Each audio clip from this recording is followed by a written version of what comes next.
பேதுருவை பார்த்து எல்லாரும் ஆச்சரியப்பட்டாங்க, ஈசாக்கை பார்த்து எல்லாரும் பொறாமப்பட்டாங்க. அப்ப எல்லாரும் ஆச்சரியப்படுற அளவுக்கு கர்த்தர் நம்மளை ஆசீர்வதிக்கணும், எல்லாரும் பொறாமப்படுற அளவுக்கு கர்த்தர் நம்மளை ஆசீர்வதிக்க வேண்டும் என்று சொன்னால் நாம் அவருடைய வார்த்தைக்கு கீழ்ப்படியும் பொழுது என்ன சொல்றாரோ அதை செய்யணும். இல்ல எனக்கு அந்த பிளான் இருக்கு, நான் இதை செஞ்சு இதை சாதிச்சிருவேன்னா நிச்சயமா ஆசீர்வாதத்தை பெற முடியாது. கர்த்தர் என்ன சொல்றாரோ அதை அப்படியே செஞ்சு பாருங்க, உங்க வாழ்க்கையில இல்லாமை என்பதே இல்லை, இல்லாமை என்பதே இல்லை. ஹல்லேலூயா, ஆமென், ஹல்லேலூயா, ஸ்தோத்திரம்.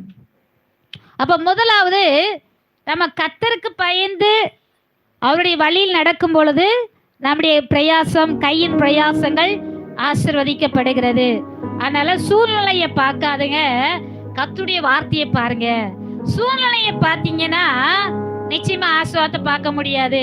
அந்த சூழ்நிலையில கர்த்தருடைய வார்த்தையை பார்த்து கீழ்ப்படிந்து செஞ்சு பாருங்க, உங்க வாழ்க்கை ஆசீர்வாதமாக மாறும். ஆமென். இப்பொழுது சங்கீதம் 128 திருப்பிக் கொள்வோம்.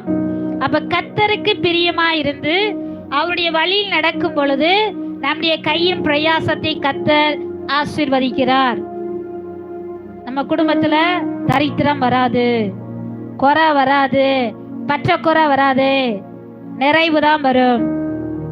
அடுத்தபடியா சொல்லப்பட்டிருக்கு, அடுத்த ஆசீர்வாதம் என்ன சொன்னா 3ஆம் வசனத்துல, உன் மனைவி உன் வீட்டோரங்களில் கனிதரும் திராட்சை கொடியை போல் இருப்பாள், உன் பிள்ளைகள் உன் பந்தி சுற்றில் ஒளிய மர கன்றுகளை போல் இருப்பார்கள். 2வது ஆசீர்வாதம் என்னன்னா, உன் மனைவி உன் வீட்டோரங்களில் கனிதரும் திராட்சை கொடி. கனிதரும் திராட்சை கொடி அப்படின்னாலே அது ஆசீர்வாதத்தை குறிக்கிறது. ஹல்லேலூயா. இன்னைக்கு குடும்ப வாழ்க்கை நல்லா இருக்கணும்னா கணவனுக்கு நல்ல ஒரு மனைவி, நல்ல மனைவி அமைஞ்சா அந்த குடும்பம் நல்லா இருக்கும்.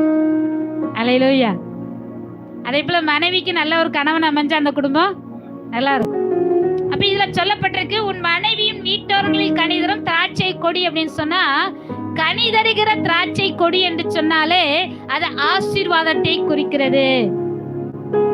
கர்த்தருக்கு பிரியமா இருந்து ஒழுங்கா நீ நடந்தனா உன் மனைவி உனக்கு ஆசீர்வாதமா இருப்பா, வேதனையா இருக்க மாட்டா, கண்ணீரா இருக்க மாட்டா, உனக்கு ஆசீர்வாதமாக இருப்பாள். உனக்கு வருகிற கணவன் ஆசீர்வாதமாய் இருப்பான், வேதனையாக இருக்க மாட்டான். ஹல்லேலூயா. வாலிப பிள்ளைகளுக்கு நான் சொல்ல விரும்புற காரியம் என்னன்னு சொன்னா, நீங்க இப்பொழுது கர்த்தருக்கு பிரியமா இருந்து நடக்க ஆரம்பிச்சீங்கன்னா உங்களுக்கு கர்த்தர் கனி தருகிற நல்ல ஒரு மகளை, மனைவியை கொண்டு வருவார். ஆமென். நீங்க ஆசீர்வாதமா இருக்கும்படி, உங்க குடும்பத்தை கட்டி காத்து நல்லா கொண்டு போகும்படிக்கு நல்ல ஒரு கனி தரக்கூடிய மனைவியை கர்த்தர் தருவார்.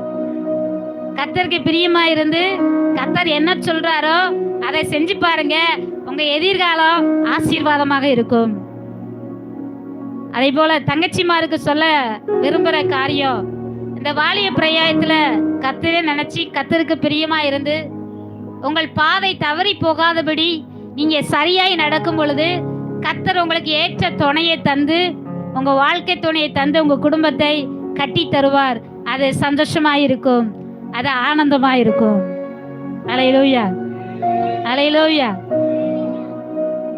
திருமணம் என்பது அது பரலோக சந்தோஷமாக இருக்கும். சில பேர் சொல்லுவாங்க, இந்த வாழ்க்கை எனக்கு நரகமா இருக்கும்பாங்க. ஹல்லேலூயா. நரகமா இருக்க கூடாது, பரலோகத்தை போன்ற சந்தோஷமா இருக்கணும். ஆமென். அந்த வாழ்க்கை, அப்படிப்பட்ட வாழ்க்கை உங்களுக்கு அமைய வேண்டும் என்று சொன்னால் என்ன செய்யுங்க, கர்த்தருக்கு பிரியமா இருந்து அவருடைய வழியில் நடந்து பாருங்க. உங்களுக்கு சூப்பரான துணைய, ஏற்ற துணையை தந்து அவங்களை ஆசீர்வதிப்பார். ஆமென், ஹல்லேலூயா. இன்னைக்கு அநேகர் கேட்கலாம், எனக்கு திருமணம் ஆயிட்டு இனி நான் என்ன செய்யறது அப்படின்னு நீங்க நினைக்கலாம்.